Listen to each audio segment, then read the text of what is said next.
வணக்கம் next gen channel நேர்களே, நான் உங்கள் அன்பான சயின்டிபிக் வேதிக் அஸ்ட்ராலஜர் அஸ்ட்ரோரஞ்சி பேசுகிறேன். நல்லது நினைப்போம், நல்லதே நடக்கும். இந்த வீடியோவில் நம்ம என்ன பார்க்க போறோம்னா, மகர ராசிக்காரர்களுக்கு மே 2026 எத்தகைய ஒரு பலன்கள் நிறைந்த ஒரு மாதமாக இருக்க போகுதுன்னு பார்க்குறோம். இப்போ பாருங்க, சயின்டிபிக் வேதிக் அஸ்ட்ராலஜி முறையில் எந்த விதத்திலும் மிகைப்படுத்தாமல் உள்ளது உள்ளவாறு ஒரு கிரகமும் ஒரு மாதிரியான அமைப்பில் இருக்கும் பொழுது எது மாதிரி தாக்கத்தை கொடுக்குதுங்கிறது அந்த அறிவியல் சார்ந்த கலையாகிய இந்திய வேத ஜோதிட அடிப்படையான சயின்டிபிக் வேதிக் அஸ்ட்ராலஜி நம்ம பார்க்க போறோம்.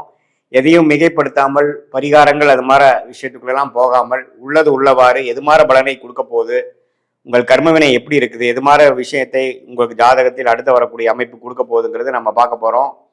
இது ஒரு பொதுவான பலன் தான். இப்ப பாருங்க, மகர ராசிக்கு 2026 மே மாதம் எப்படி இருக்குன்னா, ராசி 6ஆம் இடத்திலே நீடித்திருக்கிறார் மாதம் முழுவதும். குருவே பார்த்தீங்கன்னா ஜூன் மாதம் தான் பயிற்சி அடைகிறார். மே மாதத்தில் எந்த மாற்றமும் இல்லை. 3ஆம் இடத்துல சனி இருக்கிறார். 7 நாள் சனியிலிருந்து நீங்கி இருக்கக்கூடிய மகர ராசிக்காரர்கள் ஓரளவுக்கு மீண்டு வாழ்க்கையில் முன்னேறக்கூடிய அமைப்புக்கு வந்துட்டு இருக்கீங்கிறதா உண்மை. 2ஆம் இடத்துல ராகு, 8ஆம் இடத்துல கேது இருக்கிறார். இப்போ இது மாதிரி ஒரு ஆண்டு கிரகம் சஞ்சாரம் இருக்கும் பொழுது மாத கிரகம் எப்படி இருக்குன்னு பார்த்தீங்கன்னா, செவ்வாய் பார்த்தீங்கன்னா மீனத்திலேயே ராசி அதிபதியோட முதல் 2 வாரம் இருந்து சில மன சஞ்சலங்கள், சில ரெஸ்ட்லெஸ்னஸ், சில கோபதாபங்கள், சில சௌரிய கோளாறுகள்லாம் மே மாதம் 2 வாரம் முதல் 2 வாரம் மகர ராசிக்காரர்களுக்கு செவ்வாய் சனியோட சேருவதனால் கொஞ்சம் அது மாதிரி ஒரு தாக்கங்கள் இருக்கு. ஆனால் மே செகண்ட் ஹாஃப்லேருந்து பார்த்தீங்கன்னா செவ்வாய் சனியோட விலகிறது நல்ல அமைப்பு. 4ஆம் இடத்துக்கு 10ஆம் இடத்துக்கு செவ்வாய் பார்ப்பது தவறு இல்லை. அதே சமயத்தில் புதன் பாருங்க 4 இருந்து 5க்கு மாறி 5ஆம் இடம் என்று சொல்லப்படுகிற சுக்கிரனோட வீடாகிய ரிஷபத்துக்கு வருவது அருமை. அதே மாதிரி சூரியனும் 5க்கு வரார். அப்புறம் மாத கடத்தியில பார்த்தீங்கன்னா சுக்கிரனும் 6ஆம் இடத்துக்கு போறார். ஸோ சுக்கிரனே 5ஆம் வீட்டில் ஆட்சி பலத்தோடு இருக்கிறது அருமையான ஒரு டைம். ஸோ கோல்டன் டைம் மே 2nd week 3rd week 4th வீக்ல இருந்து வரக்கூடிய செகண்ட் ஹாஃப் ஆஃப் மே மாதம் மகர ராசிக்கு ஒரு நல்ல அமைப்பு இருக்கு. காதல் கை கூடக்கூடிய அமைப்பு, குழந்தைகளால் நல்ல கல்யாணமான தம்பதியருக்கு குழந்தைகளால் நற்செய்தி, குடும்பத்தில் குதூகலம், வண்டி வாகனம் சேர்க்கை, வீடை வசதிப்படுத்திக்கிறது, அது மாதிரி பல நல்ல விஷயங்கள், ஆரோக்கியமான விஷயங்கள், கலகலப்பாக இருக்கக்கூடிய விஷயங்கள், சுப விஷயங்கள் நடக்கக்கூடிய அமைப்பு மகர ராசிக்காரர்களுக்கு மே 2026 குறிப்பா சொல்லணும்னா செகண்ட் ஹாஃப் ஆஃப் மே அற்புதமாக இருக்கு. அதை நீங்க கரெக்டா யூஸ் பண்ணிக்கணும். அந்த நேரத்தில் பார்த்தீங்கன்னா ஏனோதானோன்னு இல்லாம வரவேண்டிய வாய்ப்புகளை கரெக்டா நீங்க உபயோகப்படுத்தி கொண்டு இந்த குரு, சுக்கிரன், அதே சமயத்தில் புதன், அது மாதிரி கிரகங்கள்லாம் நல்ல ஒரு வசதிப்படுத்துவதற்காக ஒரு சுப விரயத்தை கொடுத்து நல்ல வாழ்க்கையில் அடுத்த லெவலுக்கு நம்ம போகக்கூடிய அமைப்பை கொடுக்கிறார். வெளிநாடு விஷயங்கள், வெளிமாநில விஷயங்கள், சுப செலவுகள் இது எல்லாமே இருக்கு. அதே சமயத்தில் வருமானமும் இருக்கு. ஸோ இது அற்புதமான ஒரு காலத்தை நீங்க மகர ராசிக்காரங்க இவ்வளவு தூரம் கடந்த 2-3 வருஷமாலாம் ஜென்ம சனி, அஷ்டம சனி எல்லாம் தாக்கி ஜென்மசனி, பாத சனியிலேருந்து வெளியில் வரக்கூடிய மகர ராசிக்காரர்களுக்கு இந்த வாய்ப்பை கரெக்டாக யூஸ் பண்ணிக்கணும். காதல் விஷயத்தில் இருக்கிறவங்க, காதல் செய்து கொண்டு இருக்கிறவர்கள், காதல் கை கூடக்கூடிய அமைப்புகள் இருக்கு. பேரண்ட்ஸ் கிட்ட இருந்து பர்மிஷன், கன்சென்ட்டு, ஒத்துழைப்பு, பர்மிஷன் கிடைக்கக்கூடிய அமைப்புகளாக உண்டு. அதே மாதிரி கலைத்துறையில் இருக்கக்கூடிய, மீடியா துறையில் இருக்கக்கூடியவங்களுக்கு நல்ல ரெகக்னிஷன் வாய்ப்புகள் உண்டு. வெளிநாடு போகக்கூடிய அமைப்புகள் உண்டு.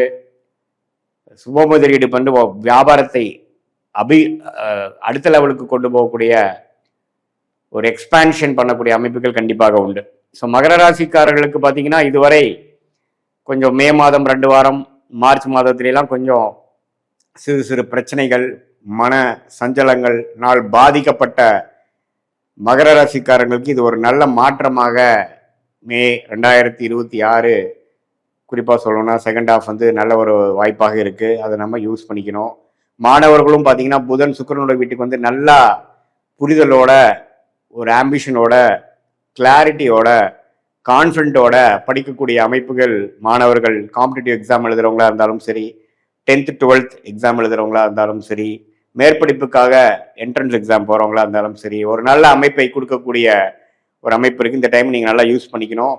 இது ஒரு பொதுவான பலனை தவிர உங்களுடைய ஜென்ம ஜாதகத்துல எது மாதிரி தசா புக்திகள் போய்கொண்டிருக்கிறது, உங்களுடைய லக்னம் என்ன, உங்களுடைய நட்சத்திரம் அவிட்டமா, திருவோணமா உத்திராடமா அப்படிங்கிறதெல்லாம் பார்த்து உங்கள் தசாபுக்திகள் எப்படி போய் கொண்டிருக்கிறது, அந்த தசநாதனும் புக்திநாதனும் இப்போ கோச்சாரத்தில் எது மாதிரி அமைப்பில் போயிட்டு இருக்காங்க அப்படிங்கிற விஷயத்தெல்லாம் நம்ம பார்க்கும் பொழுது நம்மளுடைய கர்மா எது மாதிரி விஷயத்தை காட்டுது, இந்த பொதுவான பலனை காட்டிலும் இன்னுமே துல்லியமான பலன்கள் என்ன, தசா புக்தி அந்தரம்னு நம்ம பிரித்து தசைய வருட கணக்கில் பார்த்து, புக்தியை 2 வருடம் 3 வருடம் லெவலில் பார்த்து, அந்தரம் பார்த்தீங்கன்னா மாத கணக்கில் பார்த்து, சூக்ஷமம் வாரக்கணக்கில் பார்த்து எது மாதிரி விஷயங்கள் நமக்கு காத்திருக்குது, எது மாதிரி பிராப்தங்கள் நம்மளோட ஜாதகத்தில் இருக்குது, எது மாதிரி விஷயங்கள் நமக்கு சரி வராதுங்கிறதெல்லாம் தெரிந்து அதுக்கு தகுந்த மாதிரி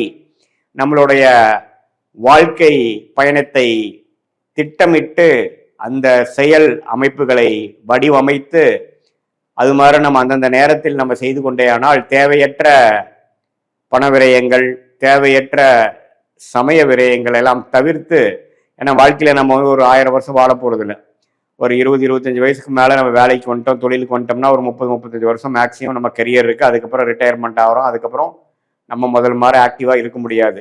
அந்த 30-35 வருஷம் எது மாதிரி தசாபுக்திகள் போய் கொண்டிருக்கிறது பொறுத்து தான் நம்ம பிரச்சனை இல்லாத வாழ்க்கையை நோக்கி போகிறோமா அல்லது பிரச்சனையை நோக்கி போகிறோமாங்கிறது தெரிஞ்சுக்கணும். அதை தெரிந்து அதுக்கு தகுந்த மாதிரி ப்ரிகாஷனரி விஷயங்கள் பண்ணோம்னா நம்மளுடைய பிரச்சனைகள் நாம் தேவையில்லாமல் அதிகப்படுத்தி கொள்ளாமல், எப்படி மழை பெய்யும் பொழுது கொடையை பிடித்து கொண்டு நம்மளை நாமளே கொஞ்சம் பாதுகாத்து கொள்கிறோமோ, அதே போல் இந்த சயின்டிஃபிக் வேதிக் அஸ்ட்ராலஜி முறையில் நம்மளுடைய கர்மாவை தெரிந்து கொண்டு அது எது மாதிரி விஷயத்தை காமிக்குது, நம்ம என்ன பிறவி பயன் என்ன, எந்த ஒரு விஷயத்துக்காக நம்ம பிறந்திருக்கோம், எது நமக்கு நேச்சுரலாக நல்லா வரும், எது நமக்கு ஃபார்ச்சுனேட்டாக யோகமாக இருக்கிறது, எது நமக்கு அவயோகமாக இருக்கிறதுங்கிறதெல்லாம் பாஸ்டில் நம்ம என்ன நடந்ததுங்கெல்லாம் பேசி சிங்க் ஆகி இப்போ ப்ரெசண்ட்டுக்கு நெக்ஸ்ட்டு போகக்கூடிய ஷார்ட் டேர்ம் ஃப்யூச்சர் என்ன, அடுத்தது வரக்கூடிய லாங் டேர்ம் ஃப்யூச்சர் என்ன அப்படிங்கிற மாதிரி விஷயங்கள்லாம் நம்ம பார்த்து அதுக்கு தகுந்த மாதிரி ஒரு வாழ்க்கை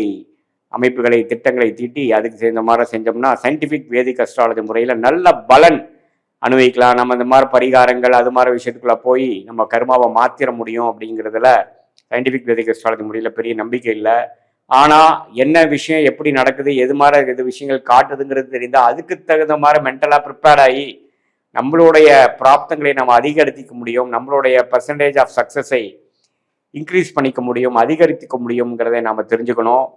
அதே சமயத்தில் நம்மளுடைய விஷயங்கள் வேலையா தொழிலா, காதல் திருமணமா அரேஞ்ச் மேரேஜா, வெளிநாடா உள்நாடா, கவர்மெண்ட் ஜாபா ப்ரைவேட் செக்டாரா, எது மாதிரி அமைப்புகள், இது மாதிரி ஒரு வயசுக்கும் நமக்கு கேள்விகள் நிறையா இருக்குது, நம்மளுடைய சாய்ஸஸ் நிறையா இருக்குது. அதுக்கு வேணுங்கிற விஷயங்கள் தான் கரெக்டாக நம்ம சயின்டிஃபிக் வேதிக் அஸ்ட்ராலஜி மூலமாக ஃபில்டர் பண்ணி அதில் போனோம்னா தேவையற்ற சமய வரைகளை தவிர்த்து எளிதில் எதிர்நீச்சல் போடாமல் வாழ்க்கையில் வெற்றி பெற முடியும் என்று சொல்ல விரும்புகிறேன். மீண்டும் மற்றொரு காணொலியில் சந்திப்போம். நன்றி, வணக்கம்.